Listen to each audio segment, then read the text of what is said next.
Thank you. So we begin, Oklahoma, we begin. Thank you, Oklahoma. And thank you to Vice President Mike Pence. We begin our campaign.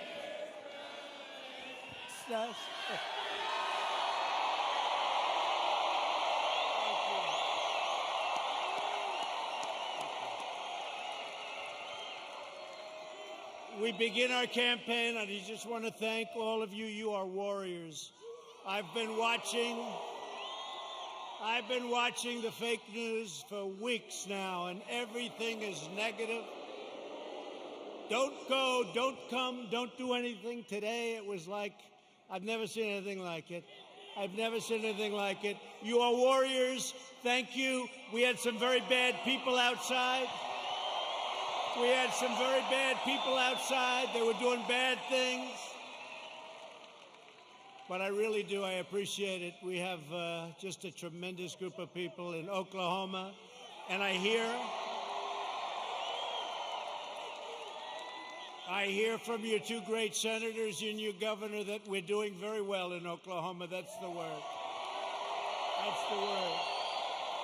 I stand before you today to declare the silent majority is stronger than ever before.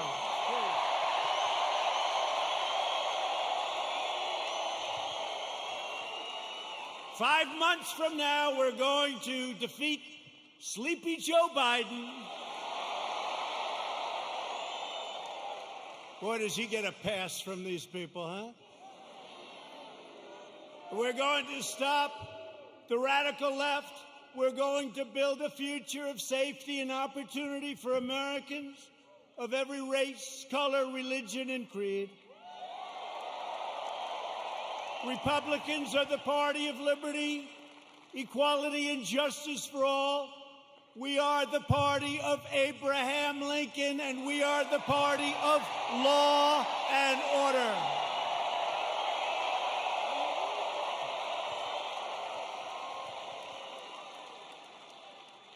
Think of what we've done. We will have close to 300 federal judges appointed and approved by the end of my first time. That's an all-time record.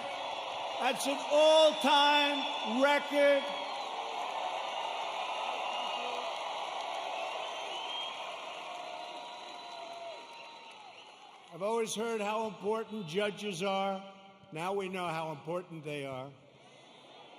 Think of that, over 300, around 300 by the end of the term. And when we have another 4 years, we're going to have a big, big percentage of the total number. Very important. November 3rd. And 2 great Supreme Court judges. So we have 2 justices of the Supreme Court. Justice Gorsuch, Justice Kavanaugh. They're great. They're great. We have 2. And we could get a few more. Yeah, we could get a few more. We've spent over $2 trillion to completely rebuild the unmatched strength and power of the United States military. And all of that incredible equipment, whether it's submarines or missiles or rockets or jet fighters, bombers, it's all built in the USA.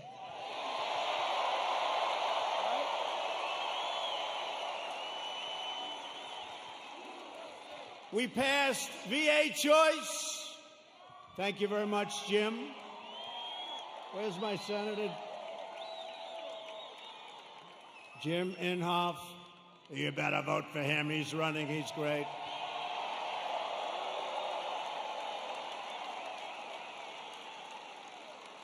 But we'll get to him and James Lankford in a second. 2 great senators. You have 2 great senators. So we passed VA choice. So if you're a veteran, for years and years, they've wanted to do it for almost 50 years. We got it done. We get a lot of things done. And so if you're a veteran and you have to wait online for 1 week, 2 weeks, 3 weeks, 5 weeks, 7 weeks, 2 months. What happens is you go outside, you get a private doctor, you get fixed up, and they pay your bill. We take care of the bill.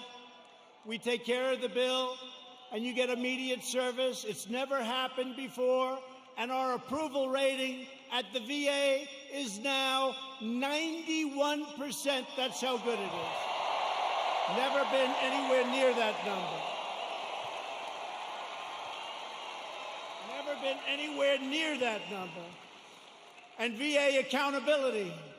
We had a lot of bad people in the VA, people that didn't love our vets, people that were sadistic, people that stole, a lot of bad people. You couldn't get rid of them because they were, let's say it could be unions, it could be civil service, right? Let's just say. And so you couldn't get it done. That was another one. For decades and decades, they wanted to get it changed.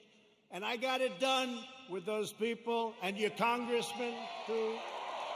Your congressman, who I'm going to introduce.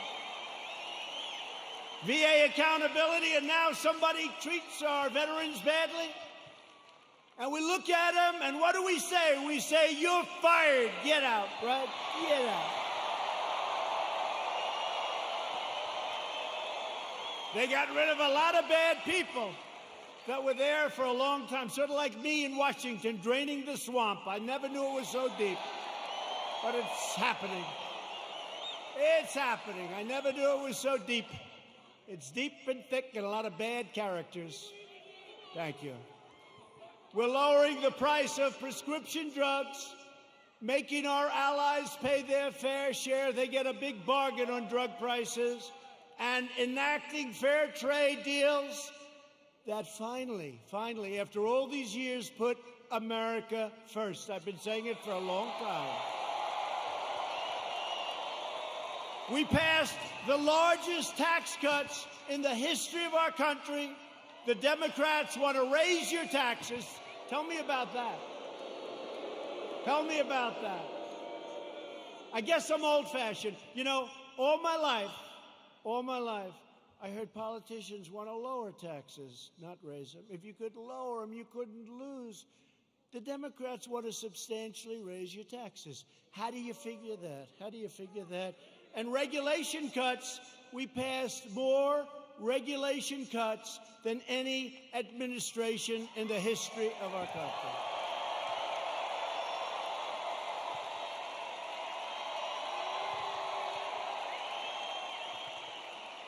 And with the help of our great energy workers, many of them come from the great state of Oklahoma. Do you ever notice that Biden oftentimes gets the state wrong?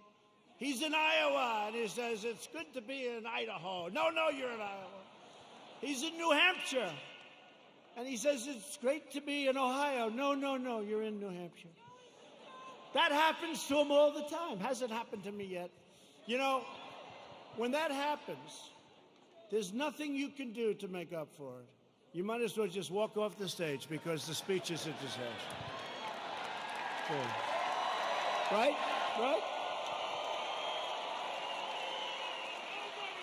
But we just turned the United States into the dominant energy superpower of the world,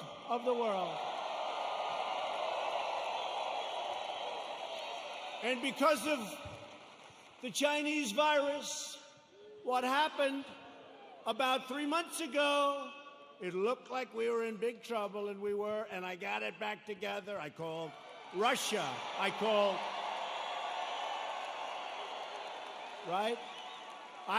Russia. I called Saudi Arabia. And believe it or not, I called Mexico. Mexico was a little bit tough. That's called OPEC Plus. Did you ever hear of OPEC Plus? That's OPEC plus plus. And we got them to do the right thing, and we have our energy back to up almost $40 a barrel, meaning you have an energy business again. Almost $40 a barrel. couple of months ago, it was 0, and we were going to lose 10 million energy jobs, 10 million jobs. So Texas and Oklahoma and North Dakota and many other states would have been hurt. Now, you think you're going to be hurt there? You try putting AOC in charge of your energy.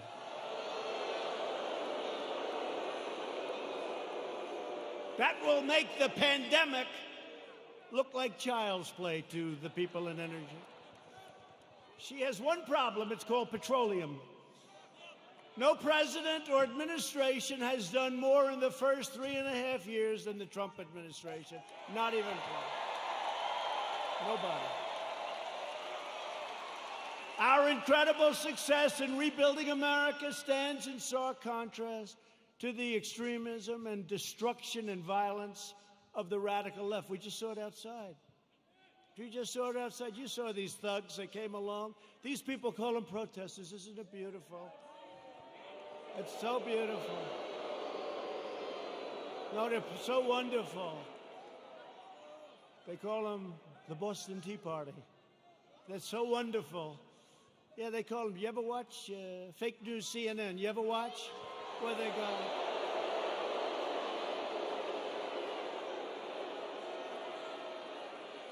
How about the CNN anchor?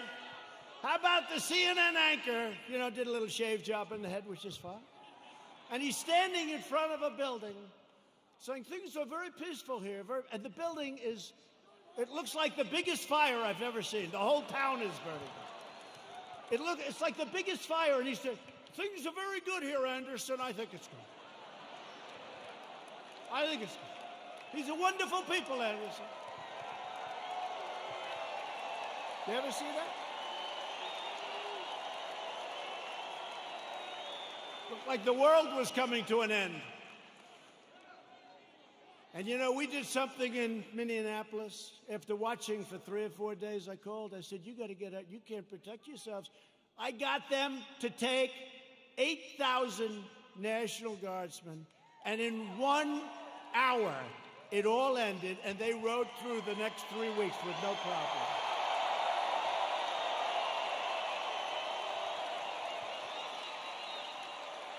And we did the same thing in other cities.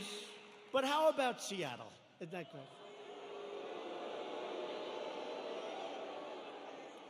So they take over a big chunk of a city called Seattle. I mean, we're not talking about some little place. We're talking about Seattle. Have you ever been to Seattle? They took over a big chunk, and the governor, who's radical left, all of these places I talk about are Democrat. You know that. Every one of them. Every one of them. And I have an offer out. I said, anytime you want, we'll come in, we'll straighten it out in 1 hour or less. Now, I may be wrong, but it's probably better for us to just watch that disaster.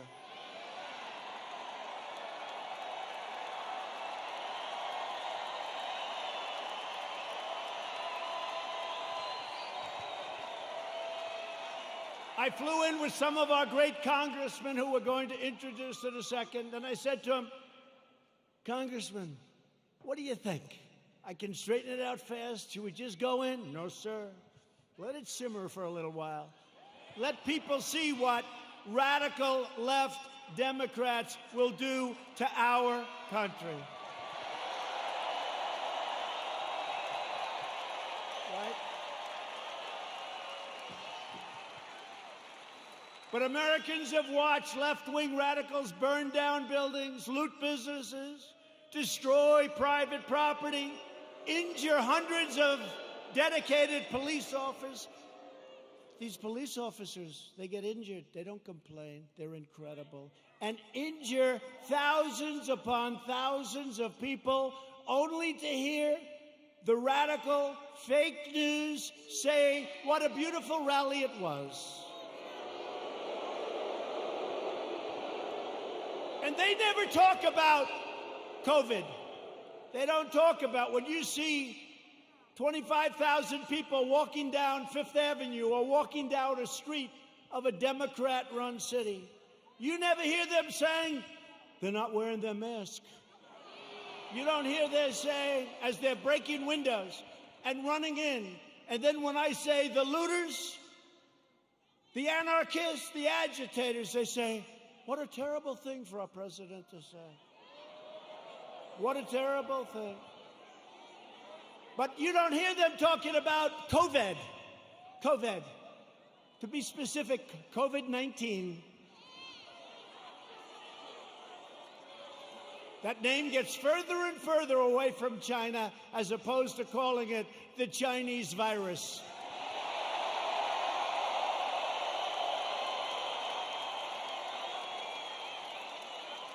And despite the fact that I have done a phenomenal job with it, I shut down the United States to very heavily infected, but all people from China in late January, which is months earlier than other people would have done it if they would have done it at all.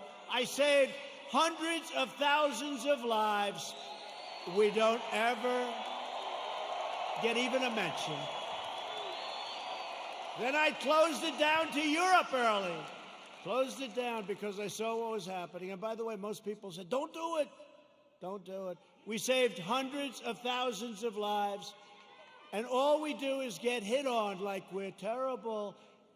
And what we've done with the ventilators and with the medical equipment and with testing, you know, testing is a double-edged sword. We've tested now 25 million people.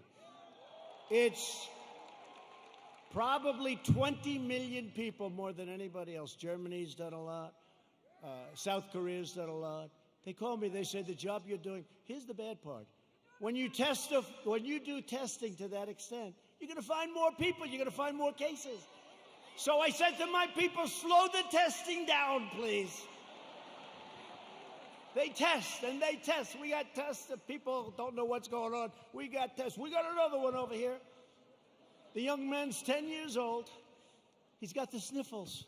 He'll recover in about 15 minutes. That's a case. Add up to it. That's a case. That's a case.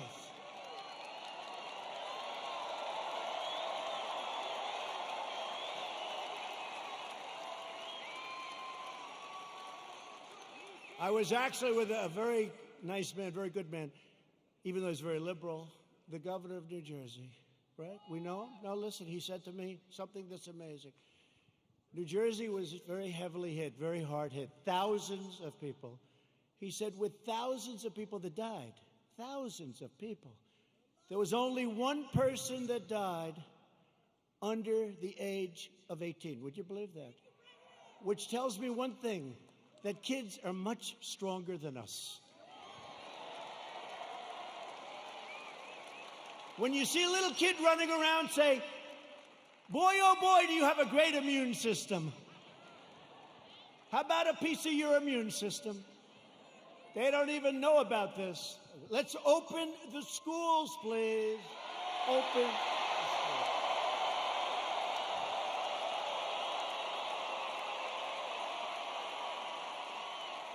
Open the schools. We got to get them open. In the fall, we got to get them open. The unhinged left-wing mob is trying to vandalize our history, desecrate our monuments, our beautiful monuments, tear down our statues, and punish, cancel, and persecute anyone who does not conform to their demands for absolute and total control. We're not conforming. That's why we're here, actually.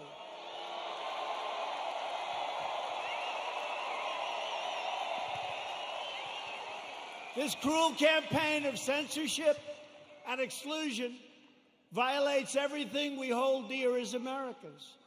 They want to demolish our heritage so they can impose their new oppressive regime in its place.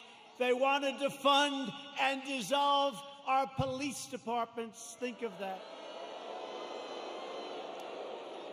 You know, I heard it for the first time 2 weeks ago. I said, well, that one, I mean, they're only kidding. I said, they're not.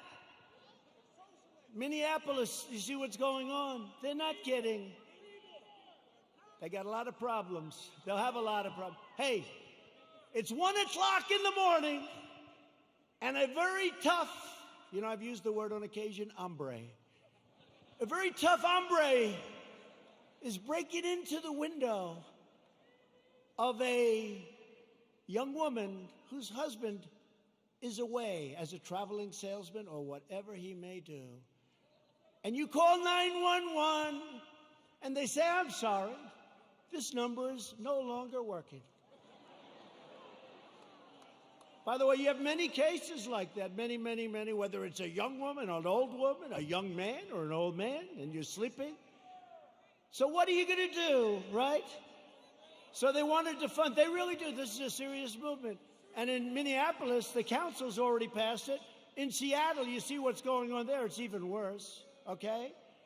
These people are stone cold crazy. They're crazy. So if you want to save your heritage, you want to save that beautiful heritage of ours. We have a great heritage. We're a great country. You are so lucky I'm president. That's all I can tell you.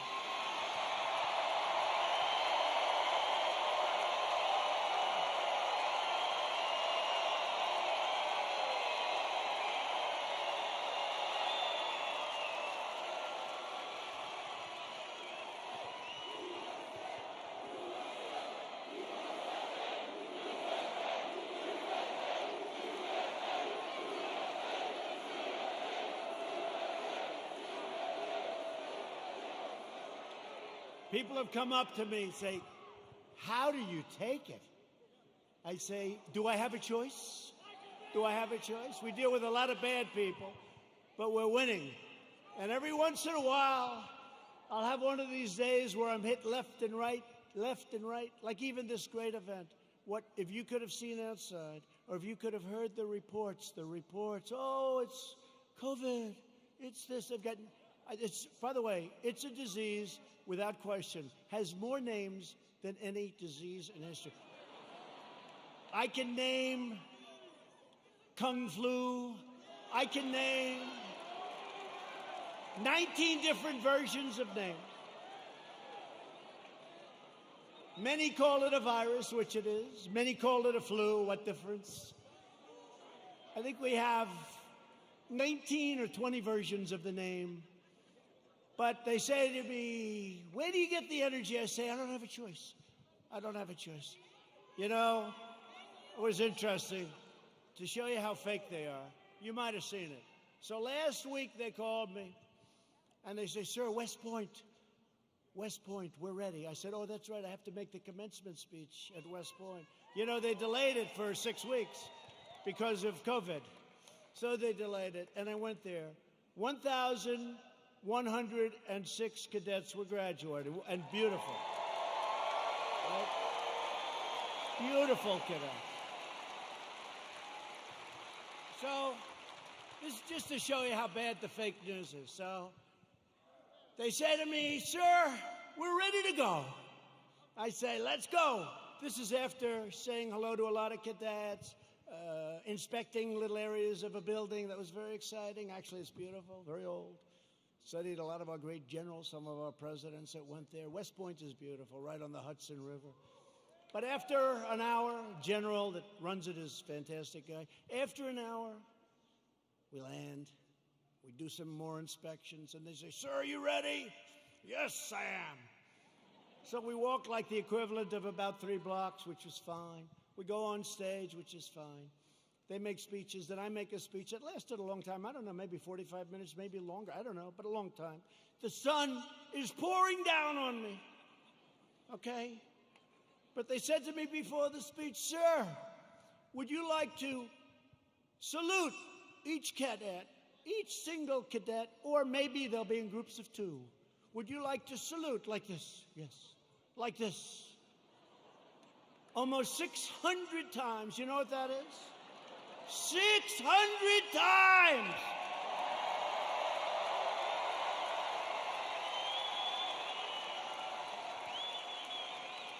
Thank God they were in 2s. Because let me tell you, you do that 600 times, you go home and you say, it's like a workout without a weight, right? 600 times. So I did that. Then the incredible helicopters, brand new, gorgeous helicopters, the Apaches and the other new ones that we just bought. So they fly over. And the kids throw the hats in the air. It's beautiful, it really is. And it was a beautiful day. And we're all finished. I was on the stage for hours. Hours! Sun, I came home, I had a nice tan. Meaning I had a nice sunburn. Oh, the sun's going right like that. But I make this speech, right? I salute for probably an hour and a half, maybe more, but around that. Watch, if I'm off by 2 minutes, I'll say, he exaggerated.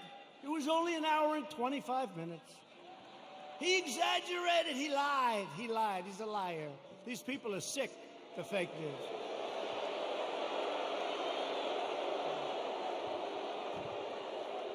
So then, I finished saluting, my final salute. I said, thank goodness, thank you very much. But think of it, so essentially almost 600 times. Now, the general says, sir, are you ready? I said, I'm ready, General. Where are we going now? You have to understand, I left early in the morning to get there. Now it's sort of late in the afternoon. A lot of these fakers were with us. So they know. He said, sir, we can now leave the stage. I said, great, General, let's go. I'll follow you. And he goes like this, right here, sir. I'll walk off.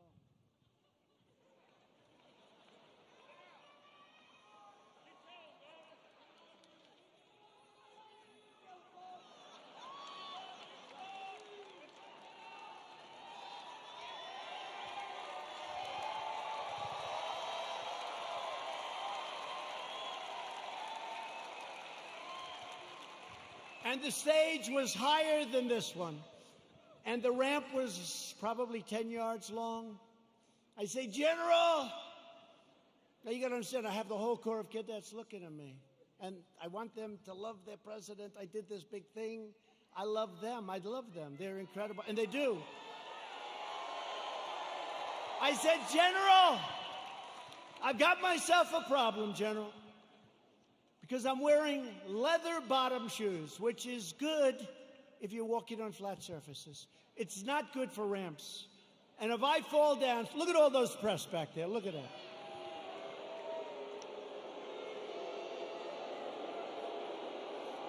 And this was a steel ramp. You all saw it because everybody saw it. This was a steel ramp. It had no handrail. It was like an ice skating rink. And I said, General, I have a problem. And he didn't understand that at first. I said, there's no way. You understood? I just saluted almost 600 times. I just made a big speech. I sat for other speeches. I'm being baked. I'm being baked like a cake. I said, General, there's no way I can make it down that ramp without falling on my ass, General. I have no railing. It's true. So I said, is there like something else around? Sir, the ramp is ready to go. Grab me, sir. Grab me. I didn't really want to grab him. You know why? Because I said, that'll be a story too. So now I have a choice. I can stay up there for another couple of hours and wait till I'm rescued. Or I can go down this really steep, really, it's an ice skating rink. It's brutal. So I said, General, get ready because I may grab you so fast. Because I can't fall with the fake news watching. If I fall,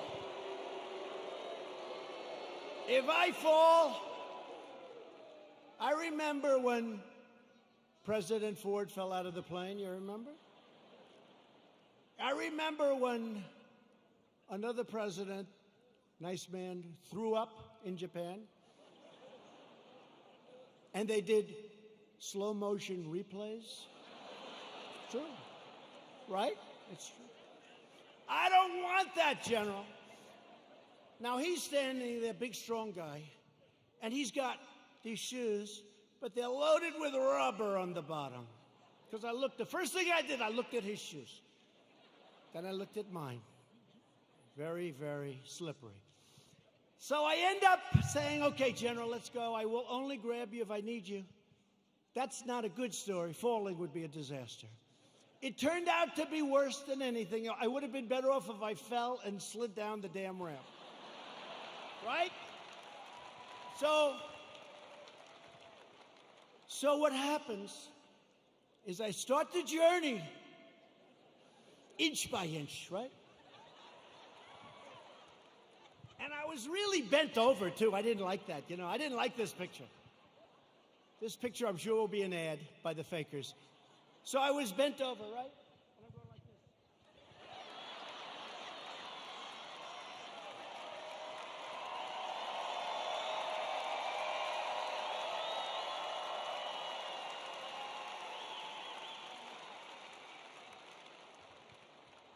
And then we finally reached almost the end. And the fake news, the most dishonest human beings, they cut it off. You know why? Because when I was 10 feet short, I said, General, I'm sorry, and I ran down the rest, right? I looked very handsome. That was the only good thing. I wouldn't want to run down the whole thing because the fall there would be definitely bad. So I took these little steps. I ran down the last 10. And by the way, their tape, take a look. In almost every instance, it ends just before I run. And they said, here was the #1 trending story. I called my wife. I said, how good was that speech? I thought it was hey, look, I will tell you when I make good ones and bad ones. Like so far tonight, I'm average. Okay? But we're having fun. We're having fun.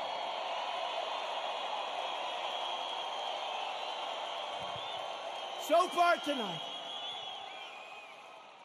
But I called my wife and I said, how good was it, darling?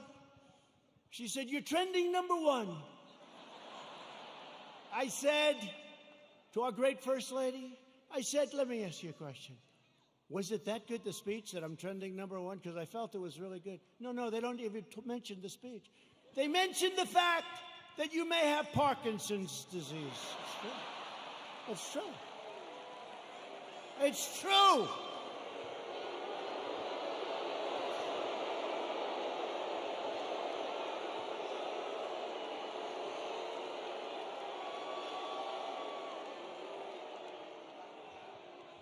They say there's something wrong with our president.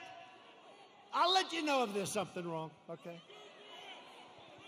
I'll let you know if there's something. I'll tell you what, there's something wrong with Biden, that I can tell you.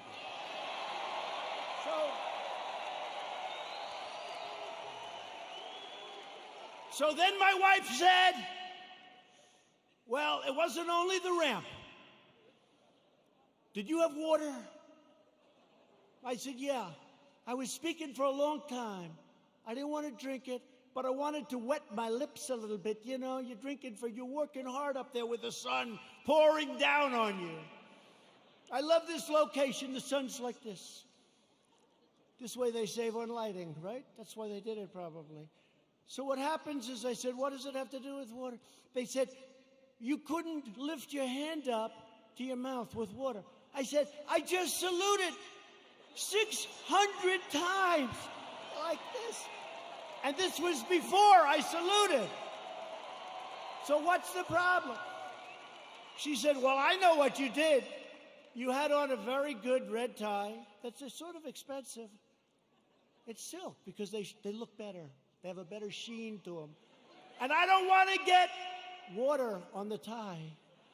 And I don't want to drink much. So I lifted up the water. I see we have a little glass of water. Where the hell did this water come from? Right? Where did it come from? And I looked down on my tie, because I've done it. I've taken water, and it spills down into your tie. It doesn't look good for a long time. And frankly, the tie is never the same. So I put it up to my lip, and then I say, because I don't want it to, just in case. And they gave me another disease. They gave me another disease.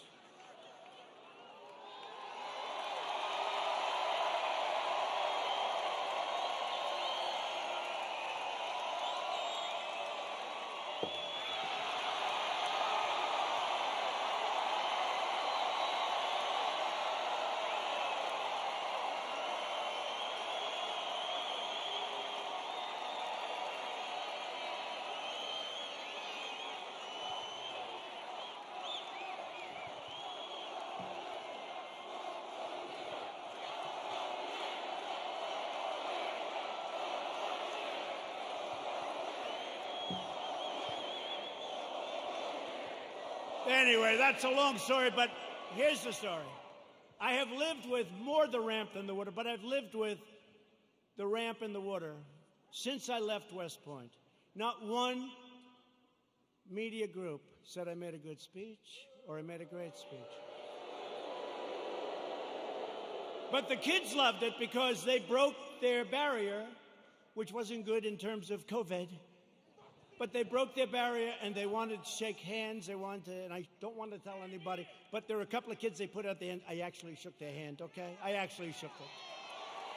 Because they were excited. They were excited. They're with their president. They were excited. The most beautiful young people, men, women, the most beautiful young people you've ever seen. So think of how you feel, you me. I go there. How did I do? Sir, that was a great speech. You know, all my people, sir, that was one of your best. That was great. I said, that's great. I agree. It was a good speech. I like that speech. They don't mention the speech, but they have me going down this ramp at an inch at a time. It's so unfair.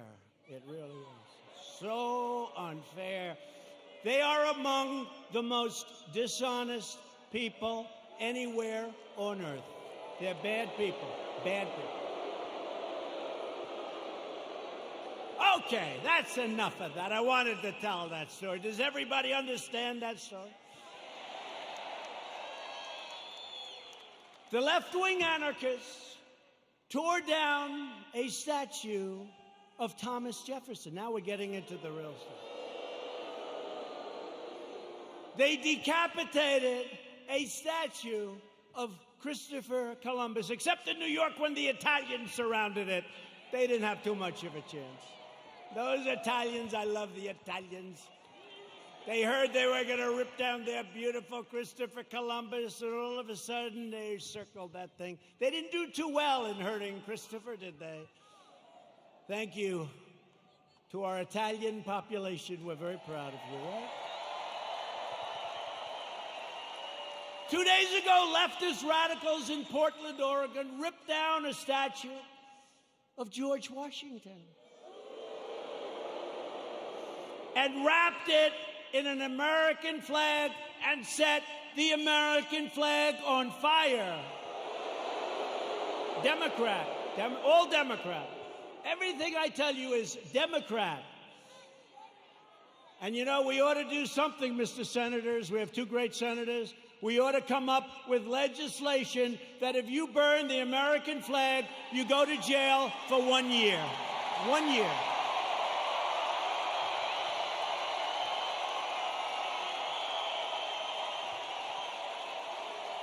Jim and James. We ought to do it. You know, they talk about freedom of speech, and I'm a big believer in freedom of speech, but that's desecration. That's a terrible thing they do. We used to have things. We don't have them anymore because we want to be so open, so everything, and look what happens. We should have legislation that if somebody wants to burn the American flag and stomp on it, but just burn it, they go to jail for 1 year, okay? In Seattle, the Democrat mayor and the Democrat city council have surrendered control of 6 city blocks to an anarchist mob. These are anarchists. These are not protesters. You listen to the fake news, they say, oh, the protesters were lovely. Could you imagine if people just even slightly to the right tried to take over Seattle? They'd have machine guns out to get them. But these people can take over the city. Look at what they've done to business people that have spent years and years building their business, and now they're wiped out. Take it away. Governor Inslee ought to get his act together, get in there. I'll help you. I'll do whatever you want. I'm waiting for a call. I would love to do it. I would love to do it. It'll take less than an hour, and it'll all be over with, and you'll have your city back.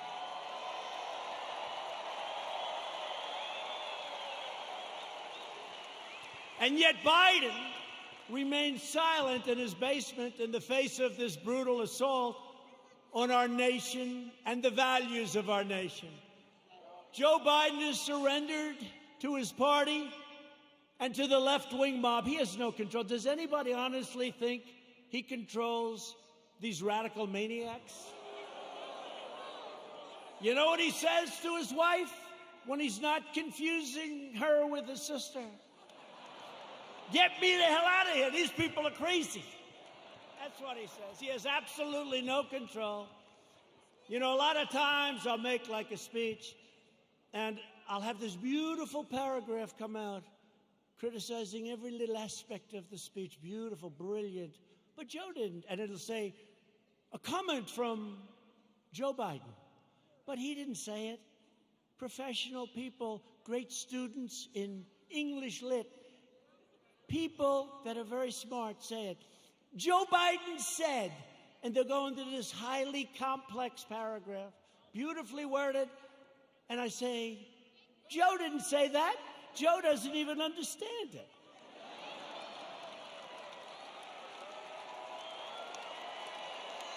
And if Biden is elected, he will surrender your country to these mobsters 100%. Your 401ks, by the way, look at how we're doing in the stock market. Just set another record with NASDAQ.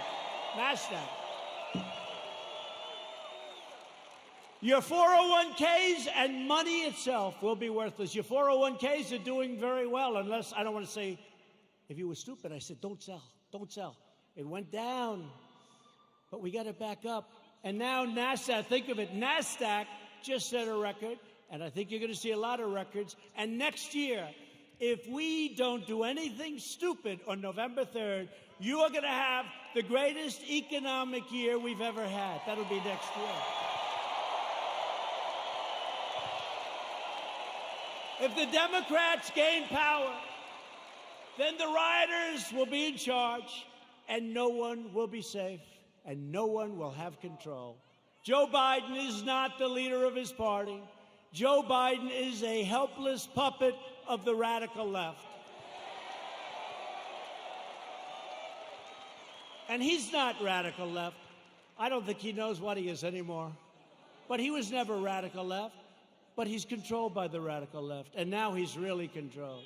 His campaign staff even donated a lot of money to bail out rioters, looters, and arsonists who ravaged Minneapolis. They bailed them out. They put up a lot of money to bail them out, the rioters, the looters.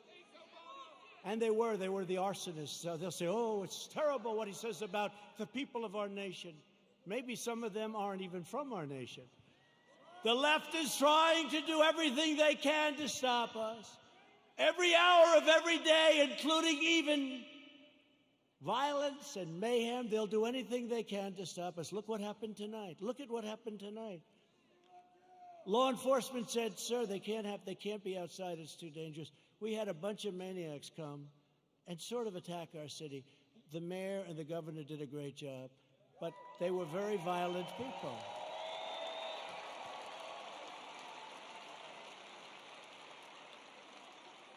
And our people are not nearly as violent, but if they ever were, it would be a terrible, terrible day for the other side. Because I know our people. I know our people. But we will never submit to their threats, and we will never let them destroy our nation. What they did tonight, I saw it on television coming in on Air Force One. One thing about Air Force One, we got plenty of televisions. We have televisions in closets. You open up the closet, got a television. We got a lot of televisions. It's a great plane, great everything. By the way, we ordered new ones. No president wanted to do it. They thought it was luxury. I said, wait a minute. Air Force One is 31 years old. People don't realize that.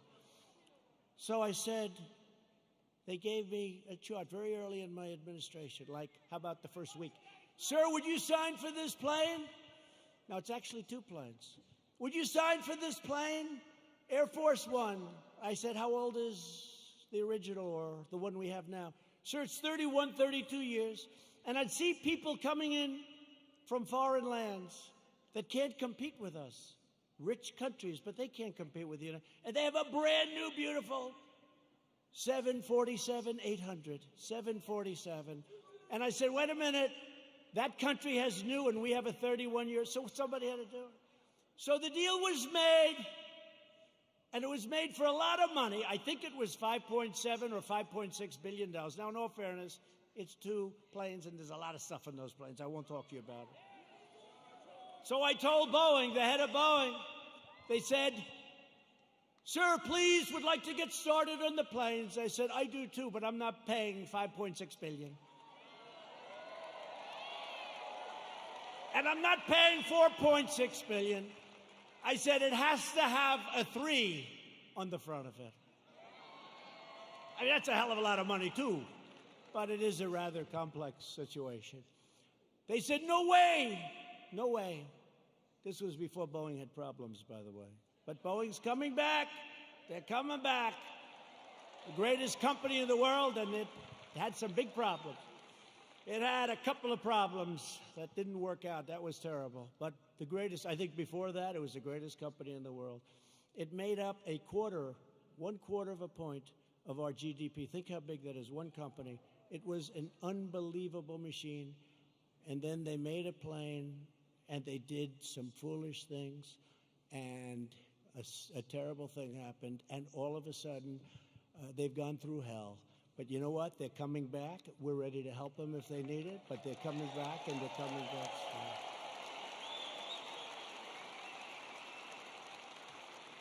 But this was the Boeing before that, and they were riding high, and like I was before this thing came in. But we're still riding high, because you know what? On November 3rd, we're going to win. We're going to win.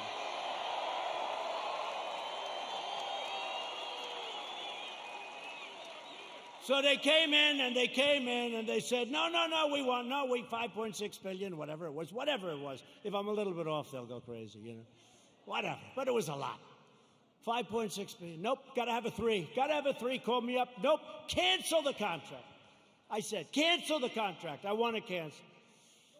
I said, General, can you cancel the contract? He said, yes, sir. I'm very proud of it.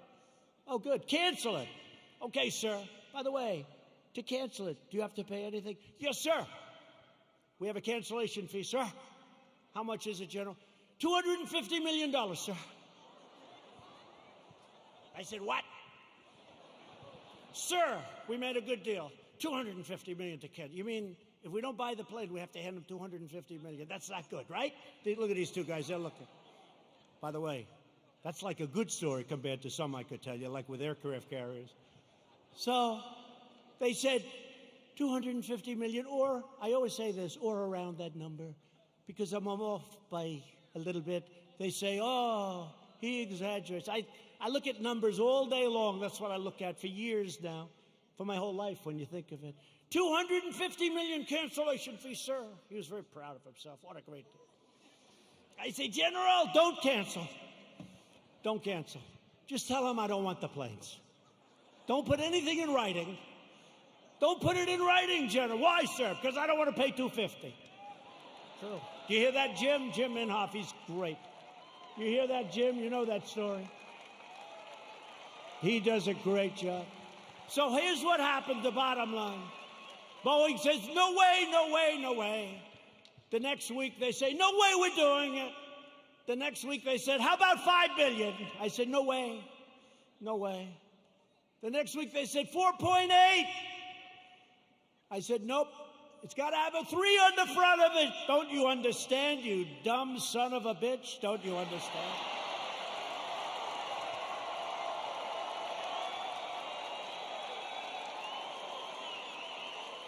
I turned out to be right, you know.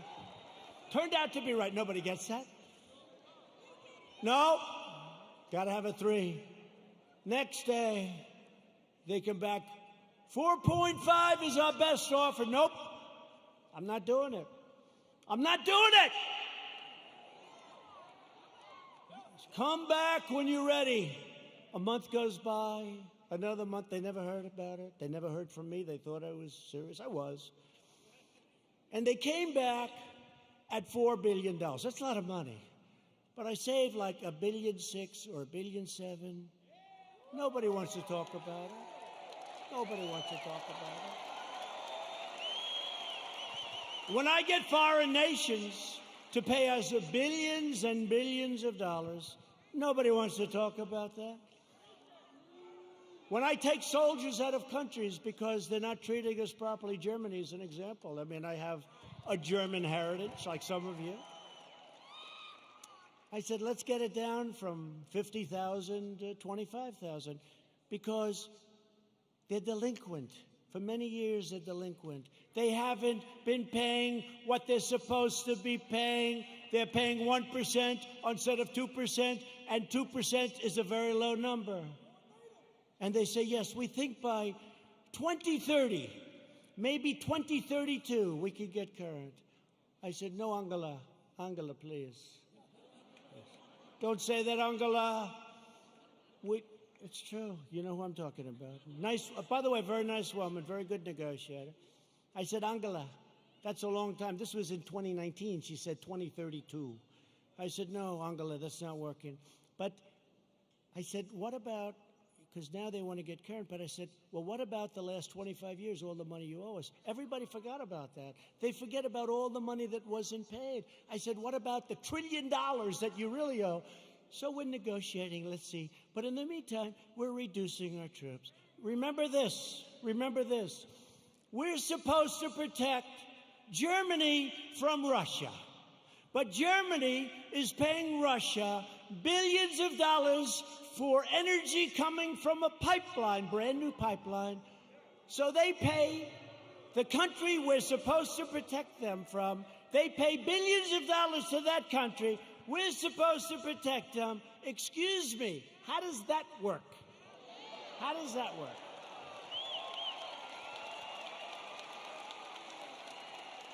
And the great thing is with Jim Inhofe and with James Langford, likewise, when they just said they love you, James.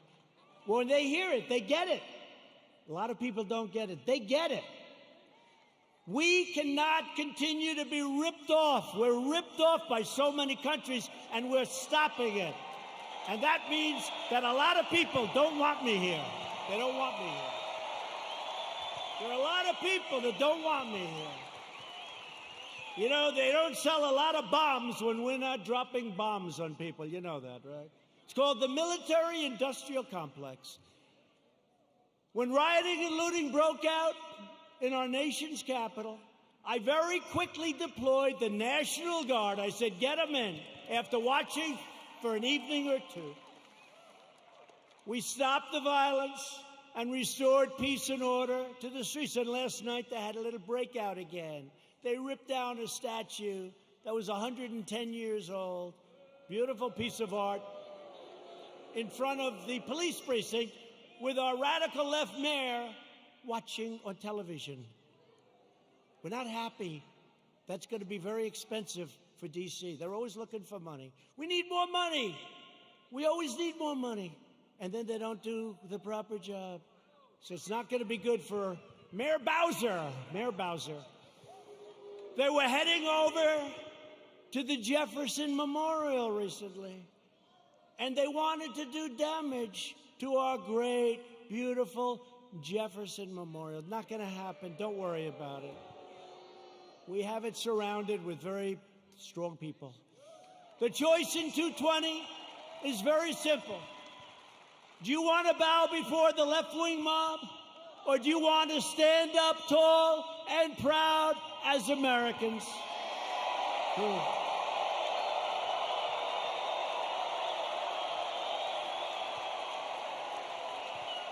And explain this to the NFL.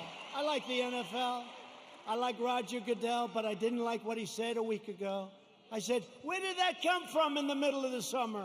Nobody's even asking. We will never kneel to our national anthem or our great American flag. We will stand proud and we will stand tall.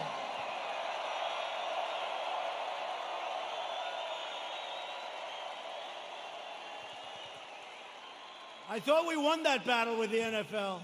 Their stadiums were emptying out. Did you see those stadiums? Took them a long time to get you back. A lot of people didn't like that, you know, a lot of people that you wouldn't even think would care that much. I've had people that I said, these are super left liberals, and they didn't like it. Joe Biden and the Democrats want to prosecute Americans for going to church, but not for burning a church. They believe you can riot, vandalize, and destroy, but you cannot attend a peaceful pro-America rally. They want to punish your thought, but not their violent crimes. They want to abolish bail, abolish and open up your borders. They want open borders, let everyone, and by the way, we're doing so well. We have a record this month on the borders. Nobody's coming in. Very few people. And they want to abolish ICE, our great people from ICE who send the roughest, toughest, meanest people that you've ever seen or ever heard. Generally speaking, when they have lots of tattoos on their face, they're not looking to do you much help. ICE, they're rough guys, they're rough, they're great Americans, they're rough, but they'll walk into, they call them a pack. They'll walk into a pack of tough MS-13 gang members. And you know, we shouldn't say this, it's not nice. They want us to negotiate. They start swinging, and the others start swinging. Everybody's swinging. At the end, they carry them back, and they throw them into the paddy wagon, right? They're great. And these people want to get rid of ICE. They get rid of murderers. They get rid of rapists. They get rid of the worst scum on earth.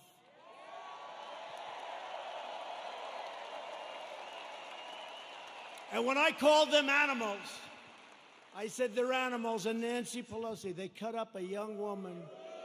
They cut up a young woman, and her friend cut him up with a knife because it was more painful, dead. Cut him up with a knife because it's more painful, takes longer than shooting a gun. They cut him up. I said, these are animals. And Nancy Pelosi said, these are human beings, they're not animals.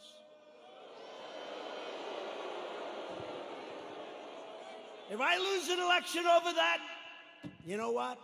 This country's in big trouble. Big trouble. They want to disarm law-abiding citizens and dismantle our police forces while freeing vicious MS-13 gang members. In Joe Biden's America, rioters, looters, and criminal aliens have more rights than law-abiding citizens, and that's true. In my administration, we defend American citizens, and we deport MS-13 members. Or put them in jail if we have to. The chaos you're seeing in our Democratic-run cities, these are all run by the Democrats, is what will happen in every city and community in America, and much, much worse if we don't keep them out. We have to do this. We have to go to the polls on November 3rd, and the rest, you know what to do. You know what to do. Got to keep the White House.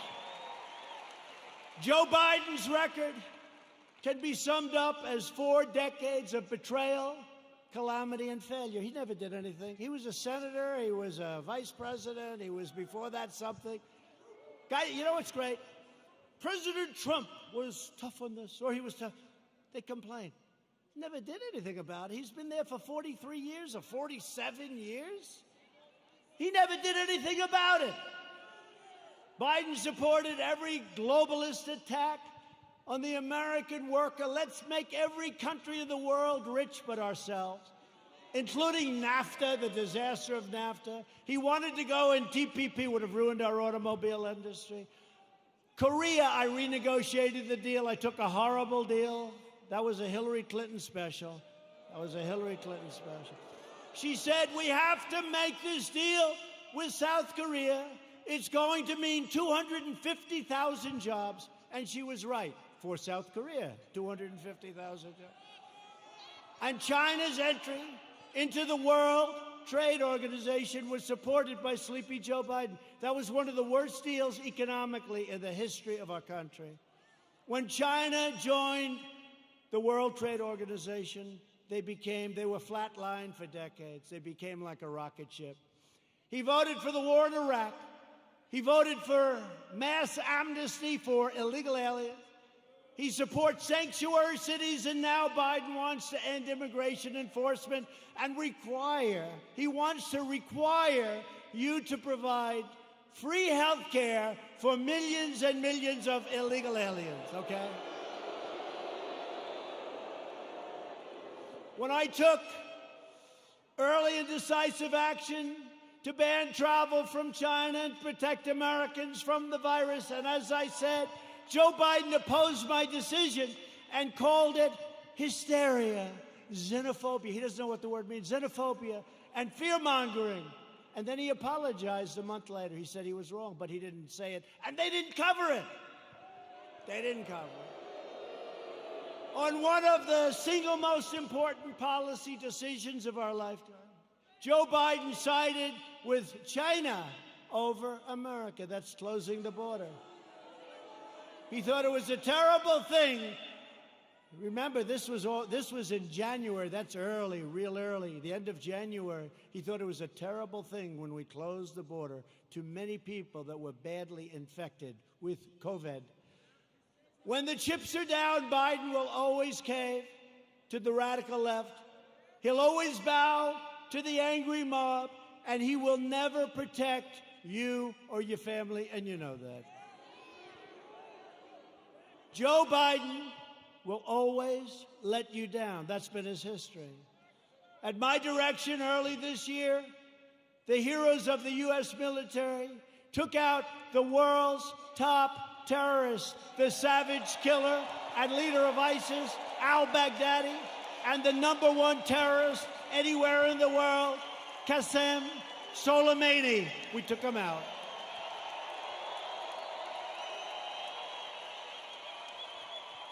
Joe Biden opposed killing Soleimani. He was we killed this #1 terrorist. He didn't like it. You know why he didn't like it? Because he thought it would be good politically. That didn't work out too well. Just as he opposed the raid that killed Osama bin Laden. He opposed it. You know that. Biden is always on the wrong side of history, as said by people that are with him and worked with him. He never made a correct foreign policy decision. Biden is a puppet for China. Son walked out with $1.5 billion. I think it's a little bit. Allowing them to rip off America for many years. Now they're paying us billions and billions of dollars. We give a lot of it to our farmers. We have plenty left over. China's not exactly happy with me.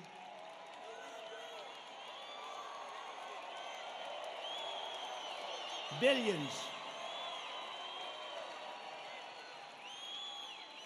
They pay us billions and billions of dollars, and they targeted our great farmers. And I took the money that they targeted. I took that money, and I gave it to the farmers, so they were even. So they're okay. Are you okay? Come. Doctor, please. Doctor. Thank you. These people, I mean, some of the people are waiting for 5 days, especially in this location, right? You take your time, darling. Take your time. Thank you very much. Take your time. Doctor, thank you, doctor.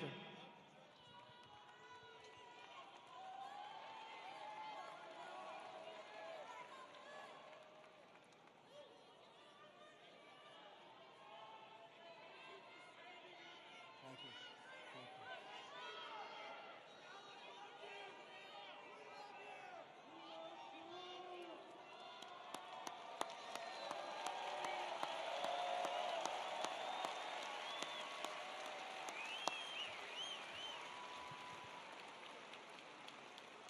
Now, some people wait for 4 or 5 days. It's incredible.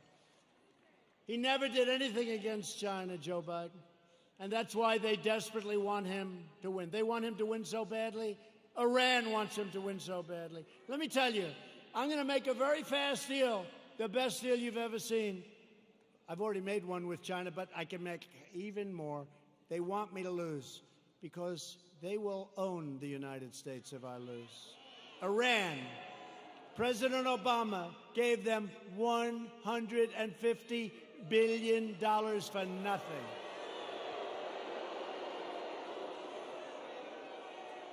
And almost more incredibly, he gave them $1.8 billion in green cash, beautiful cash. And now they're not doing so well, are they? They're not doing so well. Someday we're going to get credit for this, someday. But they are waiting. Iran wants to make a deal so badly. But they're told by Kerry and all these other, they shouldn't, the Logan Act, but they're told by Kerry and all these people, wait, because if Trump loses, you'll own America. You're going to own it. They'll say you own it. So I don't mind. I told them, we can wait. But when I win, you're going to pay a much higher price than if you made a deal now. It's true. True. I told them that. I told them that. And look what happened to Biden in Ukraine, where his son's paid $83,000 a month and he was jobless. Give me a break. $83,000 a month, more than anybody. If Joe Biden were to become president, an emboldened left will launch a full-scale assault on American life. You know that. They'll expel anyone who disagrees with them. Look what happens when you disagree. You use a term that's perfect and they're not happy with it. They call you a racist. They call you a horrible person. They want to crush religious liberty. They don't want religion. Silence religious believers. Indoctrinate your children with hateful and vicious lies about our country. Subsidize late-term abortion and after-birth execution. They want to take away your guns through the repeal of your Second Amendment, as sure as you're sitting there. In fact, he even put the big gun grabber, Beto O'Rourke, who made a fool out of himself when he ran for president, they put him in charge of guns. Lots of luck on your Second Amendment. Just remember I said it. Hopefully you won't have to think back about it too much, because it won't matter. Hopefully it won't matter. No, Beto O'Rourke, who wants to give up guns, is in charge of the Second Amendment. The Dems will also eliminate private health insurance, ban fracking, that's not good, and American energy will be in a position of weakness like it's never been before, and that's after we built the greatest energy country anywhere in the world by far. And they want to appoint Supreme Court justices who will utterly obliterate your Constitution. And you now see how important the Supreme Court is. Think if we didn't have two justices that I think have been very, very, very good. But think how important it is. Think how important it is.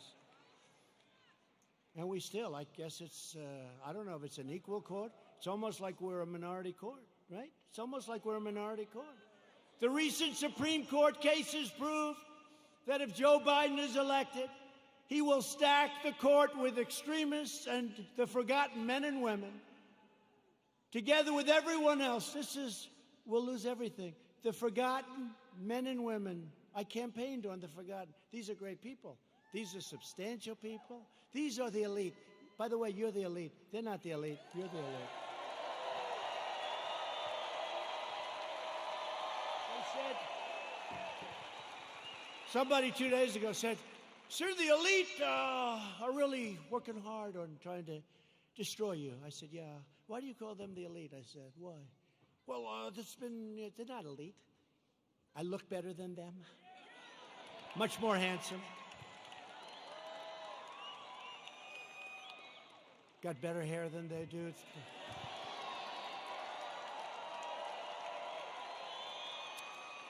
I got nicer properties. I got nicer houses. I got nicer apartments. I got nicer everything. I ran for politics once, just once in my life, and I became president of the United States.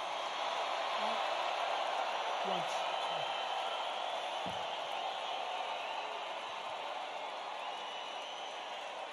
Just once.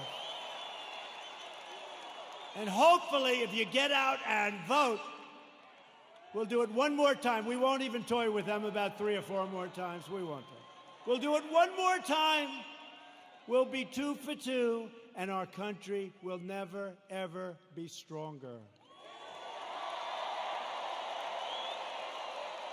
But I'll be soon announcing a new list of exceptional candidates for the United States Supreme Court, and I'll choose only from that list 100%, probably 25 incredible people, any one of which could be a great justice, any one of which. And I did it last time, and people loved when I did it, and I'll only pick from that list. Biden can't release his list because the names would be too extreme, too radical. They wouldn't be acceptable, but they will be very radical people. People don't understand, but we actually won on DACA yesterday. We actually won because they basically said, you won, but you have to come back and redo it. It's almost like, gee, come on back, your paperwork was no good. But we're going to be refiling, but don't let it get you. Everything's going to work out really good. Everything's going to work out good. It was great. I mean, it would have been nice if we won it. Everybody said, oh, you're going to win DACA. You're going to win DACA. That's easy. You got to win DACA. That's easy. They all said it. And they came back and they said, we don't like what you did with your paperwork, essentially, right? So we're refiling it. Most people would say, oh, we lost. We didn't lose. We're going to refile it. And everything is going to work out for the young people, most of whom aren't so young anymore, by the way. But we're going to work it out for everybody. Biden is fully controlled by the fringe of his party. He is their pawn. He doesn't even know where the hell he is, let's face it. He installed socialists, Alexandria Ocasio-Cortez, to be in charge of his environmental policy and his energy. You can forget petroleum. How does Oklahoma feel about being petroleum-free? Not good, right? Our country will have no energy. Our country will have nothing. Oklahoma, Texas, North Dakota, and many others will all be out of business. I don't think that's going to work out too well, but she's actually in charge of environmental policy, and you know what that means. She doesn't even want wind. She doesn't want those bird-killing machines that go round and round. You want to see a lot of birds that are dead? Go under a windmill sometime. She wants us to go back to the Stone Ages because she's got no sense, no credentials. She's got a little charisma, not much, but she doesn't have a clue. You know it. But she's in charge of the environment. No airplanes. We can forget Boeing, I guess, come to think of it, right? We talked about Boeing. We could forget Boeing. Let's cancel those brand new Air Force Ones, right? Likewise, Representative Ilhan Omar. Ilhan Omar is going to be very much involved in a Biden government. They will put this hate-filled, America-bashing socialist front and center in deciding the fate of your family and deciding the fate of your country. I don't think so. She would like to make the government of our country just like the country from where she came, Somalia. No government, no safety, no police, no nothing, just anarchy. And now she's telling us how to run our country. No, thank you. And I think we're going to have a big victory in the state of Minnesota because they've had it. They've had it. Biden is a very willing Trojan horse for socialism. When Biden first ran for president over 33 years ago, remember I used to call him 1% Joe. He never got more than 1%. Until Obama took him off the trash heap. But he blatantly copied the speech of a British politician, even ripping off the man's personal biography and family history and claiming it was his own. He forgot to say he was born in America. Joe Biden is a shameless hypocrite. Since 2003, he has delivered fawning eulogies to the funeral and at those funerals of 3 leading supporters of segregation, including a former member of the KKK, and yet Biden is now smearing as racist tens of millions of people like yourselves, decent, hardworking Americans who he's never met, and he frankly probably doesn't want to meet. America should not take lectures on racial justice from Joe Biden, Sleepy Joe. A man who praised and partnered with segregationists, shipped millions of black American jobs overseas, and everyone else's jobs too, by the way. If I didn't come along, we're building auto plants, we're building everything. And there's never been a comeback like we're making right now. Never been. He hollowed out our middle class, including our black middle class, with open borders, trapped young children in failing government schools, built cages. Those cages were built by Obama and Biden. Look it up, 2014. And the fake news doesn't want to remember the picture of a cage for children. Remember the picture of the cage? And they said, President Trump. And then they realized that was in a newspaper, 2014, the same. Built by Obama and Biden, the cages. And they don't want to report the way it is. They know the way it is. They're not stupid. They sent young boys to fight in Iraq while the inner cities crumbled, helped the big banks while hammering community leaders, and made our cities less safe and secure for all. They've done a terrible job, and they shouldn't be awarded. They should not get rewarded with an election victory on November 3rd. That shouldn't happen. It'll destroy this country. Our country will be destroyed. We've all worked too hard. They don't know what the hell they're doing. Some do, actually, but in a very sinister way. Virtually every policy that has hurt black Americans for half a century, Joe Biden has supported or enacted. I've done more for the black community in 4 years than Joe Biden has done in 47 years.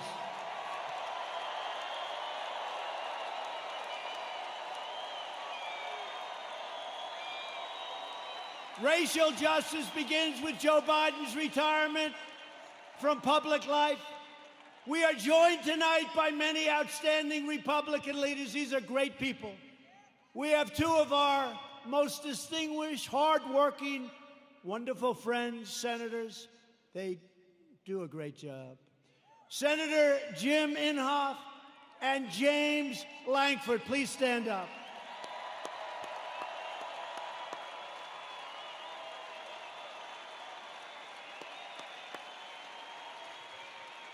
Two very respected, I will tell you, 2 very respected people in Washington. They're respected by everybody. They do some job, and I'd have you come up, but you can relax. I will say this. Jim is running on November 3rd. Jim Inhofe. He's running on November 3rd. I don't even know. Does he, hey, James, does he have any competition? Is somebody actually running against? There's no competition that he's got. I know he's got James's support. He's got my support. I give him 100% endorsement. Jim Inhofe.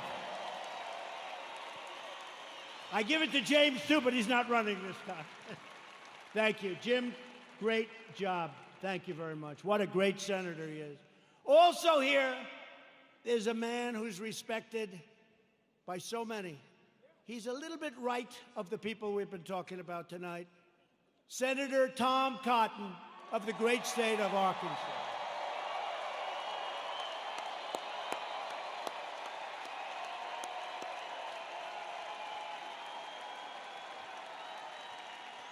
Thank you, Tom.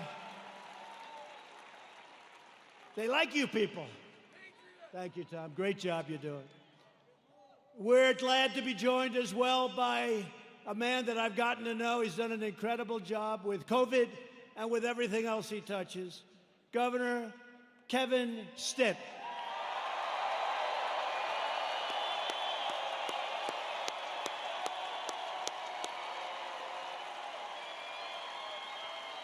Thank you both. Thank you both for being here. Thank you. Lieutenant Governor Matt Pinnell. Thanks, Matt. Thanks, Matt. And Representatives Frank Lucas, Tom Cole, he's been here for a little while. He's done an incredible job.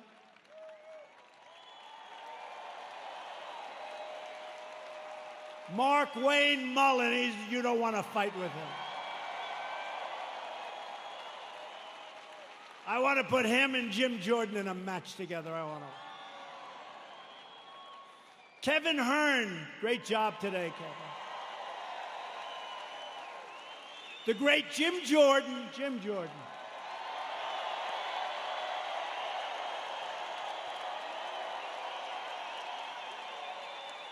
Elise Stefanak.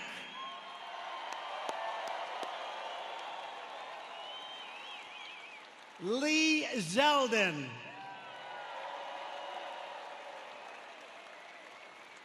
Tom Emmer. Tom, thank you. These are warriors, folks. These are great warriors.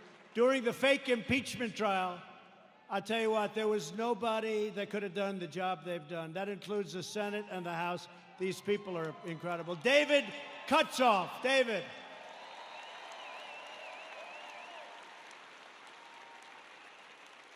A great friend of mine, Debbie Lesko, Arizona. Great job, Debbie. Great job. And a man who's got very good genes, Greg Pence.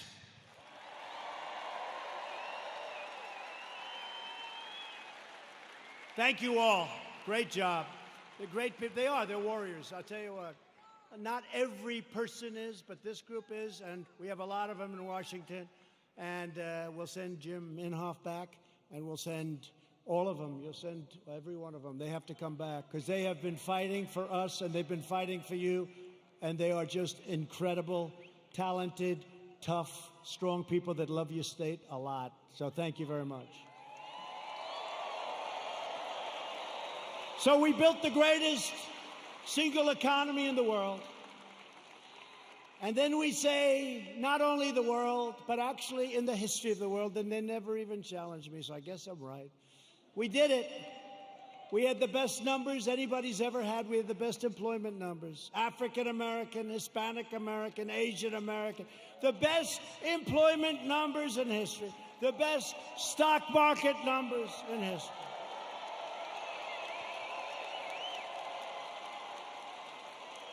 We were the envy of the world. Everybody would come in to see me. Presidents, prime minister, kings, queens, and dictators. Dictators would even come in and say, congratulations on the economy. And then the plague came in, and now what we're doing is we're doing it again, and it's going fast. We have to have a lot of it done because people don't quite get it. We're doing record business. It's happening at a level and a speed that nobody can believe. 2 weeks ago, job numbers came in. The single biggest number in the history of our country. Last week, retail sales numbers came in. Retail sales, the single greatest number in the history of our country. So here's what's going to happen. Here's what's going to happen. They blame a president for anything. When you see looters, even though we put them down, if we didn't stop them, nobody would, because the other side will never stop them. But they always blame a president. Here's what's happening. We're going up, we're going up, we're going up, we're going to go up. Then we're going to hit October. We're going to be up. We're going to be way up. We're not going to be where we were, but in many ways, other than all of the horrible, horrible death that was so needlessly caused by a virus that should have been stopped where it originated, which was China.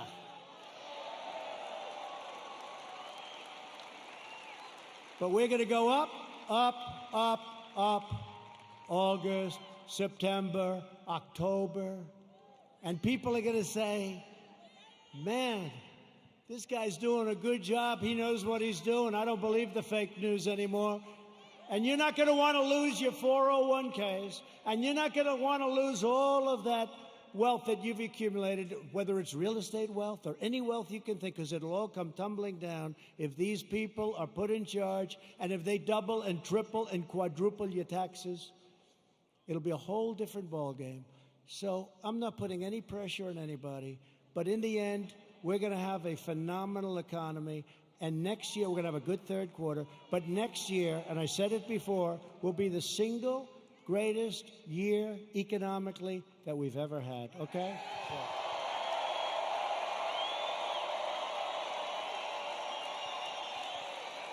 And if you see that happening, if you see it happening on November 3rd, you don't have the guts to vote against Trump.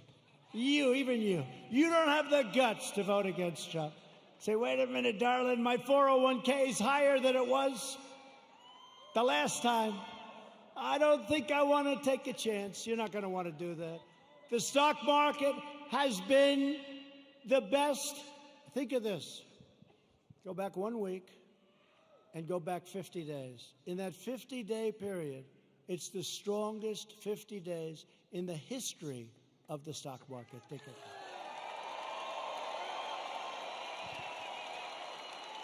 And your wife or your husband says, darling, I love you so much. You are such a great investor. And all you did is just keep the same crap you had the first time, right? Darling, I love you so much. You've always been a loser. You've always lost money. But now under President Trump, you're one of the greatest financial minds in our country. And all you did was keep your stock. Now, if you think you're going to run against, oh, they're going crazy. They want the stock market to go down, even if it costs them money. They want the stock market to go down, even if it costs them money. And they don't even know why. You know what? They're smart and they're vicious, but they don't know why. I'm telling you, they don't know why. What's wrong with having the strongest military brand new in the world all built? What's wrong with having these great economic numbers? What's wrong with having to close it down? We saved millions of lives. You know, a lot of people say we should have gone herd. Let's go herd. Ask him, how are they doing in Brazil? He's a great friend of mine. Not good. You heard about Sweden, right? 2 months. Ask him how they doing in Sweden. We saved millions of lives, and now it's time to open up, get back to work, okay? Get back to work. I recently signed groundbreaking criminal justice reform. I secured record and permanent funding for historically black colleges and universities. We slashed regulations and passed massive tax cuts to give black workers a pay raise like they've never, ever gotten before, and lift up black-owned businesses. And I worked closely with a great senator also, friend of theirs, Senator Tim Scott, South Carolina, to create opportunity zones, which are doing incredibly. And since then, countless jobs and $100 billion of new investment, not government investment, have poured into 9,000 of our most distressed neighborhoods anywhere in the country. 9,000. Never happened before. Tim Scott. Today, I'm also announcing that I have directed Secretary of the Interior David Bernhardt to place the John Hope Franklin Reconciliation Park here in Tulsa on the African American Civil Rights Network. So many of my friends have been asking me to do that. So many of my friends, including these great politicians. So we're going to do that. It'll be done very quickly. We will forever remember and honor the courageous people who helped build this state and this country. Democrats are stoking division in order to distract from their decades of failure on schools, jobs, housing, justice, and crime. In major city public schools run by Democrats, over 2/3 of students are falling behind in reading and math, and I think the numbers are worse than that. But Democrats would rather deny these children the future they deserve then allow them to attend the charter, public, private, religious, or independent schools of their choice. Pro-choice. Pro-choice. Pro-choice for schools. It's very popular, but some people it's like a disaster because what it does to certain unions that have a lot of power over the Democrats, even though they know it's wrong. Republicans believe access to education is a civil right. It's a civil right. 20 of the most dangerous cities in America are controlled by Democrats. Think of that. 20 of 20. And so is nearly every major city with a child poverty rate that's over 30%. They're controlled by Democrats. We can name every one of them. The murder rate in Baltimore and Detroit is higher than El Salvador, Guatemala, or even Afghanistan. How are they doing, the Democrats running those cities? Your whole country will be like that. In 2018 alone, our police arrested nearly 12,000 people for murder and manslaughter, 25,000 people for rape, and nearly 1.5 million for assault, violent assault. The Democrats' push against our police will drive up crime and drive up costs at levels you'd never believe. Thousands of innocent lives will be lost. As president, I will always support the incredible men and women of law enforcement.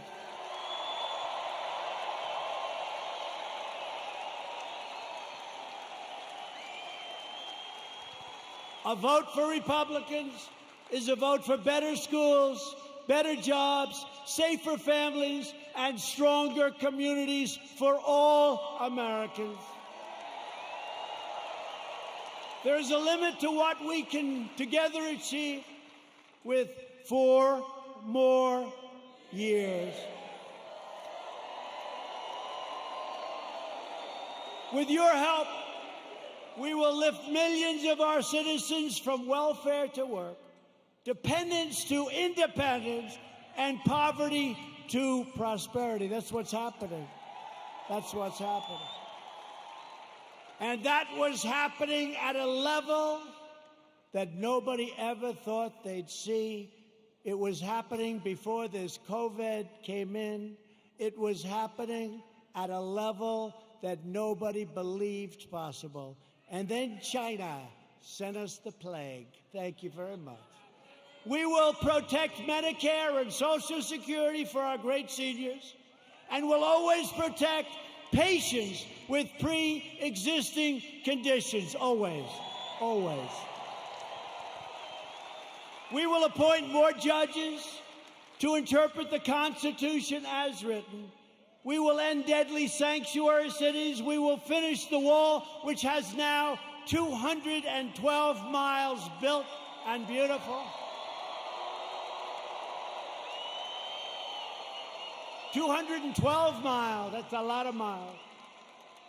And let me tell you, you think that was an easy one? That was a tough one. That party was totally unified against building the wall. You know, in the end, they gave up. You know what happened? They realized it was a bad issue for them because these open borders, I love when they fight for open borders, because anybody that wants an open border coming in from rough areas, there's something wrong with those people. So did you notice in the end, it was like, just leave us alone, build your wall, just leave us alone. I said, thank you very much.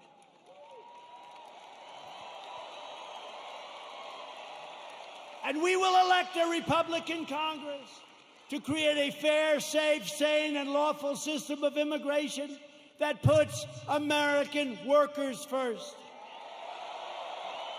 We will revitalize our cities, and we will build gleaming new roads, bridges, tunnels, and airports all across our land. We will enact new trade deals that result in more products proudly stamped with that beautiful phrase, made in the USA. It's so beautiful, so beautiful. Made in the USA. That's happening, too. We have so many plants coming into Michigan and so many other states. We have car plants coming in. Would have never come if I wasn't president. Would have never come. We will become the world's premier pharmacy, drugstore, and medical manufacturer. That's already started. We're bringing it back. We will keep America out of foolish, stupid, ridiculous foreign wars. We will never hesitate to kill America's terrorist enemies. You know, when I took over, ISIS was all over the place. And I did something that I felt we should do. And we have now obliterated, we have now captured 100% of the ISIS caliphate. 100.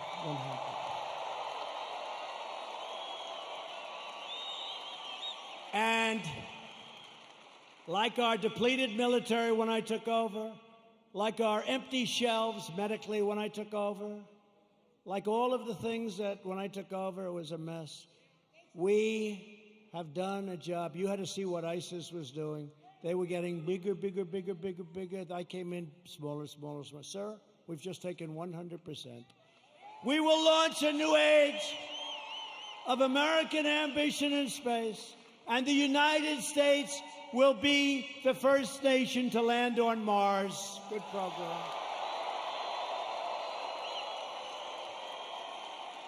You saw the beautiful rocket 3 weeks ago go up. Beautiful. We will defend privacy, free thought, free speech, religious liberty, and the right to keep and bear arms.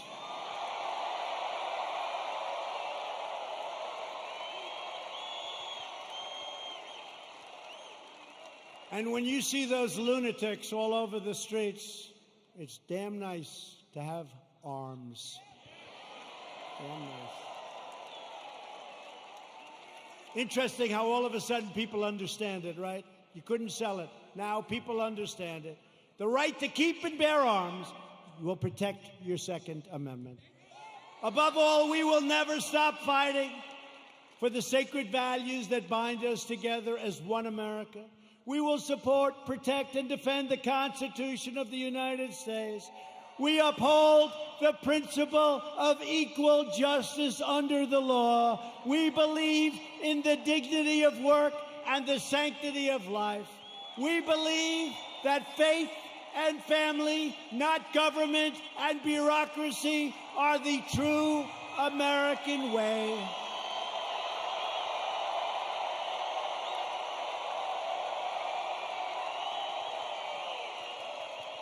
We believe that children should be taught to love our country, honor our history, and always salute our great American flag.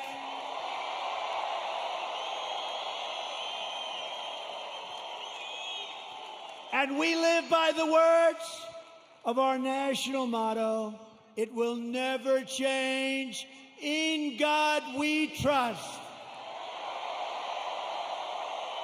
We stand on the shoulders of American heroes who crossed the oceans, blazed the trails, settled the continent, tamed the wilderness, dug out the Panama Canal, laid down the railroads, revolutionized industries, won 2 world wars, defeated fascism and communism, and made America the single greatest nation in the history of the world, and we are making it greater and greater every single day.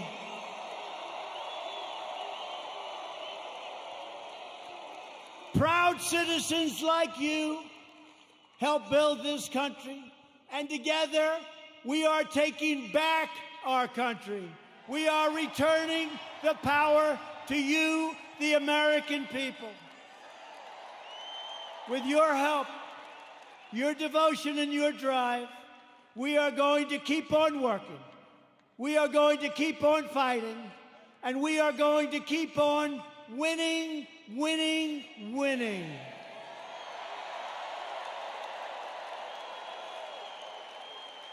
We are one movement, one people, one family, and one glorious nation under God. America will soon be thriving like never before because, ladies and gentlemen of Oklahoma, the best is yet to come.